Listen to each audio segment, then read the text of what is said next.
Assalamualaikum warahmatullahi wabarakatuh. Kawan, sebelum Anda memulai aktivitas hari, kita ikuti kajian Syarat Hikmah Dialog Fajar. Assalamualaikum warahmatullahi wabarakatuh. Selamat pagi kawan. Apa kabar Anda untuk pagi hari ini? Semoga menjadi salah satu hari yang bahagia gitu ya. Hari yang berkah juga untuk kita semuanya. Aktivitas kita diharapkan lancar untuk hari ini. Dan seperti biasa sebelum memulai aktivitas, kita di program Dialog Fajar dulu untuk pagi hari ini. Saya Aprilia Abi kawan, bersama Ustadz Ali Muafa, kawan-kawan dari Pesantren Al-Quran Nurul Falah Surabaya. Kita sapa dulu. Ustadz Ali, Assalamualaikum. Waalaikumsalam warahmatullahi wabarakatuh. Saya ikut semangat melihat Mas Abi. Alhamdulillah. Tambah semangat. Kayaknya udah lama gak ketemu Ustaz ya? Saya itu mendengarkan saja suara sampean itu di radio. Lah ya, waduh, kemarin sama Ustaz Umar. Betul ya. Ini alhamdulillah sama Ustaz Ali. Semoga Ustaz-Ustaz yang berikutnya. Iya, insyaallah, insyaallah. Alhamdulillah. Alhamdulillah. Dan juga saya tuh dengar teman-teman haji itu, rasanya senang juga Ustaz. Karena nanti tanggal 9 Zulhijjah ya. Hari Minggu 16 April itu 16 Juni. Juni. Itu akan jadi puncak haji. Puncak. Arafah ya. Arafah. Tapi alhamdulillah ini banyak pelajaran yang belum berhaji, semoga bisa ngikut ke sana juga Ustaz ya. Insyaallah. Amin. Karena memang kalau untuk haji itu kadang kita juga masih banyak hal-hal yang masih belum diketahui, termasuk makna. Ada contoh kepemimpinan juga dari Nabi Ibrahim itu juga perlu kita contoh Ustaz. Betul. Itu monggo bisa dijelaskan Ustaz Ali. Silakan. Baik. Bismillahirrahmanirrahim. Assalamualaikum warahmatullahi wabarakatuh. Waalaikumsalam warahmatullahi wabarakatuh. Bismillahirrahmanirrahim. Alhamdulillahirabbil alamin. Allahumma shalli wa sallim wa barik ala sayyidina Muhammadin wa ala alihi wa sahbihi ajma'in. Amma ba'du. Kawan, bersama Mas Abi ya, kita bersyukur kehadirat Allah Subhanahu wa taala. Pagi ini terutama saya ini Mas Abi ini wangeli waktunya ya. Cuma mendengarkan suaranya saja saya ini ya. Alhamdulillah, takdir Allah pagi ini kita bisa bersua lagi kawan. Dan pertanyaan Mas Abi tadi memang ya Allah menarik sekali ya. Jadi kalau kita haji itu Allah itu menerangkan dalam Al-Quranul Karim. Ya, saya cuplik Mas Abi ya. Siap. Ada kalimat fihi ayatum bayinat maqamu Ibrahim ya. Jadi kalau saya bahasakan bebas itu di arena haji itu ada sesuatu yang monumental.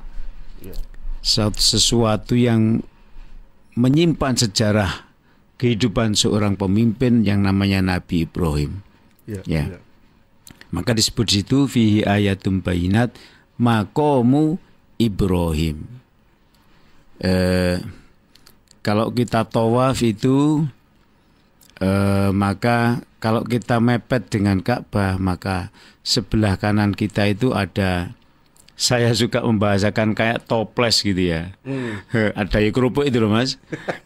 Black ya. Nah ya, tapi terdiri dari kaca. Ya. Nah di situ kita melihat itu ternyata dulu saya kalau masih remaja-remaja menyebut, oh ini tak kakinya Nabi Ibrahim itu gitu dulu. Ya. Tak pikir makomnya itu makam begitu kan dulu itu ya. Ternyata bukan makam, makom itu ya suatu tanda ya. Napak tilasnya Nabi Ibrahim yang terabadikan dalam ayat Al-Quran ya. Dalam surah kawan nanti bisa melihat-lihat Ali Imran ayat 97 ya. Berarti Allah berpesan kepada kita baik yang umrah ataupun yang haji ya, untuk tidak hanya mengabadikan melalui fotonya itu melalui handphonenya, tapi juga mengabadikan melalui potret yang lebih dari HP Mas Abi ya. Jadi dipotret dimasukkan dalam pikiran dan hati kita. Akhirnya pertanyaan Mas Abi muncul. Bagaimana sejarah dan cerita dan hiruk pikuknya kepemimpinan Nabi Ibrahim alaihissalam. Nah ini maka saya sampaikan juga kawan di dalam surat yang lain ya. A'udzubillahi minasyaitonirrajim. Wa idzi batala Ibrahim rabbuhu bi kalimatin fa'atammahun qala inni ja'iluka lin-nasi imama. Insyaallah Al-Baqarah ila akhir ayat. Insyaallah Al-Baqarah ayat 124 ya. Kalau tadi gitu Ali Imran itu di situ ada makom ya. Ada napak tilasnya Nabi Ibrahim, maka di ayat yang satu ini itu disebutkan tentang bahwa kehidupan Nabi Ibrahim itu ada sejarah-sejarah yang menarik untuk kita baca. Mungkin kita ada yang mengatakan bukan menarik itu, tapi menakutkan. Mungkin juga Mas Abi. Nanti kalau kita lihat ya beberapa sisi kehidupan beliau. Tapi beliau itu fa'atammahun ya. Seakan-akan kalau kita terjemahkan dengan bebas itu begini. Ingatlah wahai manusia, ketika Allah itu ibtala, menguji ya, mencoba mengetes sakpiro Nabi Ibrahim itu. Bikalimatin dengan satu kalimat. Nah ini. Ternyata fa'atammahunna, Nabi Ibrahim itu konsisten, totalitas ya. Totalitas tunduk patuh kepada Allah Subhanahu wa taala. Mas Abi waktu kita masih SD dulu diceritani Nabi Ibrahim itu dibakar, nah kan? Iya betul. Ngeri pada waktu itu, ketika guru kita mengatakan saya mau cerita anak-anak Nabi Ibrahim itu dibakar tapi gak makan, bahasa Jawa ya. Kaget kita. Ya Allah kayak apa itu? Nah, contoh-contoh itu ya. Masih banyak ya. Bikalimatin Allah menguji kepemimpinan Nabi Ibrahim itu sedemikian rupa. Ya, sehingga rasanya nggak sanggup kita ya, nggak sanggup mendengarnya itu loh. Maka Nabi Ibrahim ya, saking hebatnya menghadapi ujian-ujian dari Allah dan sukses melaksanakannya dengan totalitas lahir dan batin, maka Allah angkat beliau menjadi kekasihnya Allah. Dalam bahasa yang kita familiar adalah Khalilullah. Nabi Ibrahim itu Khalilullah. Nabi Ibrahim itu kekasihnya Allah Ta'ala. Nah kawan, ujian pertama. Nah, ujian pertama Nabi Ibrahim itu sudah sepuh, sudah tua. Beliau sangat concern memikirkan kaderisasi. Nah, ini berarti ilmu tentang mengkader. Ya. Jadi kita harus ingat Mas Abi dan kawan-kawan, Nabi Ibrahim itu dilahirkan pada situasi dunia orang banyak berbuat syirik, menyembah berhala ya Mas ya, berhala. Dan luar biasanya lagi ujiannya. Sing tukang gawe berhala itu dadakno ya bukan orang lain.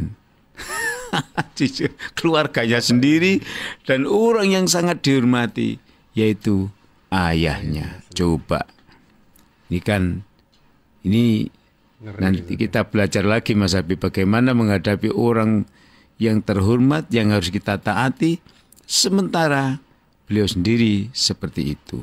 Betul. Kembali ya, jadi Nabi Ibrahim sudah sepuh, sudah tua, belum punya putra, tapi beliau bercita-cita agar amanah kepemimpinan beliau yang diberikan oleh Allah kepadanya, memimpin umat supaya tidak tersesat, itu sudah dipikirkan siapa nanti yang menggantikan saya. Nah kira-kira redaksi kita seperti itu ya. Maka ketika Allah berfirman kepada Nabi Ibrahim, "Inni ja'iluka, sesungguhnya aku menjadikanmu imama, sebagai seorang pemimpin." Waduh, diangkat sebagai seorang pemimpin. Ya, apa jawaban Nabi Ibrahim ketika diangkat sebagai pemimpin? Lah ini Mas Abi, yang saya bilang kaderisasi tadi. Qala wa min dzurriyyati. Ya, kira-kira bebasnya adalah, ya Allah terima kasih, semoga saya bisa memimpin apa yang kau maksud itu tadi. Dan saya usul anak dzurriyyah saya juga diangkat sebagai seorang pemimpin seperti saya ini. Loh, kan kita ingat loh, beliau nggak punya putra loh itu. Tapi minta begitu. Nah, minta begitu. Jadi beliau ingin agar berarti visinya sebagai seorang pemimpin Nabi Ibrahim itu telah dirancang sedemikian rupa. Intinya jangan ada umat ini masuk neraka gara-gara tidak menyembah Allah. Masya Allah. Itu kan. Lalu siapa yang akan meneruskan nanti itu? Itu adalah anak-anak saya, dzurriyyah atau keturunan saya. Maka di hadapan Allah beliau mengatakan, ya Allah, wa min dzurriyyati, jangan hanya aku yang kau akan jadi pemimpin, tapi anak-anakku, dzurriyyahku nanti engkau angkat jadi pemimpin. Dijawab oleh Allah, ya, baik, saya setujui usulanmu itu, tapi pemimpin yang engkau mohonkan dari keturunanmu sebagai pelanjutmu adalah orang-orang yang taat kepadaku, pada Allah, bukan orang-orang yang zalim. Yes. Ini kedua. Jadi kriteria kepemimpinan Nabi Ibrahim itu sudah diharga mati oleh Allah. Bukan aku mengangkat pemimpin yang zalim, tapi aku mengangkat orang-orang sebagai pemimpin adalah seperti engkau yang taat, yang tadi saya bilang totalitas taatnya kepada Allah Subhanahu wa taala, itu tak satu pun kecuali perintah Allah, enak gak enak, ditekuni, dilakoni dengan baik. Betul. Nah, kisah tentang Nabi Ibrahim ternyata tidak punya keturunan pada usia yang sudah tua itu, untuk ukuran usia kita wis gak ono, sudah almarhum. Kalau ukuran usia kita sudah almarhum, bayangkan setua saya begini, kurang tua lagi, berdoa, ya Allah, Rabbi habli minas solihin. Coba berilah aku ya Allah keturunan anak dzurriyyah yang soleh. Gak diguyu wong kira-kira. Udah tua gitu. Udah tua segitu ya. Berdoa kayak begitu. Ya mungkin dicipir banyak orang kon iku nglentur, "He Ibrahim, wis tuwek koyo ngono kok njaluk anak. Ada anak sing soleh pisan." Waduh. Nah, Nabi Ibrahim totalitas. Saya tidak meminta kepadamu, saya minta kepada Zat yang bisa, yang maha bisa, yang maha mau, yang maha was. Siapa? Dialah Allah Subhanahu wa ta'ala. Akhirnya dijawab di ayat, ya, Allah itu, aku kabulkan permohonanmu wahai Ibrahim. Ya. Jadi Allah Subhanahu wa taala pada saatnya kemudian doa yang diucapkan, Rabbi habli minas sholihin, Rabbi habli minas sholihin, karuniakan aku ya Allah kader seorang anak atau dzurriyyah keturunan yang soleh. Fabasyarnahu bihulamin halim. Lalu Allah itu memberikan hadiah yang sangat menyenangkan. Bahasanya itu, aku bahagiakan Ibrahim itu, ya, bihulamin halim, dengan anak keturunan yang jauh lebih baik dari yang ia minta. Subhanallah. Ismail ya, Nabi Ismail.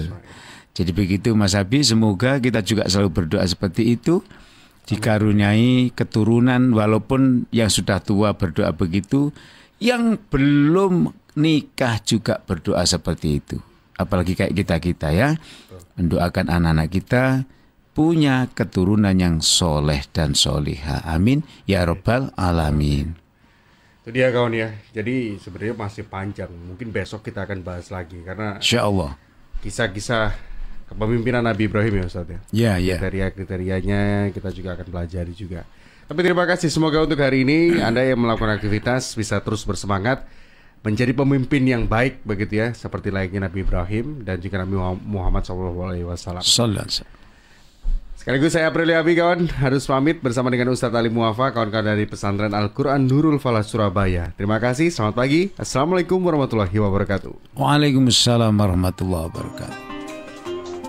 Program Dialog Fajar yang baru Anda simak kerjasama Suara Surabaya dan Pesantren Al-Quran Nurul Falah Surabaya, lembaga dakwah yang amanah, profesional, dan berbasis Al-Quran. Pesantren Nurul Falah mencetak guru-guru Al-Quran dengan metode tilawati dan tahfidz Al-Quran. Informasi dan pemberian donasi hubungi 031 828 1278 atau nurulfalah.org. Wassalamualaikum warahmatullahi wabarakatuh.